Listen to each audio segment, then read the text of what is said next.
یورپی یونین نے 7 ممالک کو پناہ گزینوں کی واپسی کے لیے محفوظ قرار دینے کا منصوبہ بنا لیا۔ پناہ کی درخواست مسترد ہونے کی صورت میں مہاجرین کو یورپی یونین سے باہر کے ممالک میں قائم کیمپوں میں رکھا جائے گا۔ 20 یورپی کمیشن نے اہم قدم اٹھاتے ہوئے بنگلہ دیش، کولمبیا، مصر، بھارت، مراکش اور تیونس کو محفوظ تیسرے ممالک کی فہرست میں شامل کرنے کی تجویز پیش کی ہے۔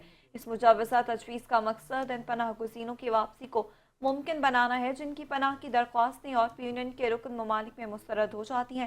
مہاجرین اب نہ اپنے آبائی ملک اور نہ ہی یورپی یونین کے کسی رکن ملک بلکہ تیسرے ایسے ملک میں منتقل کیے جائیں گے جنہیں محفوظ قرار دیا جائے گا۔ تاہم دستاویز میں اس بات کی وضاحت نہیں کی گئی کہ پناہ کی درخواست کے دوران لوگوں کو ان ممالک میں رکھا جائے گا یا نہیں۔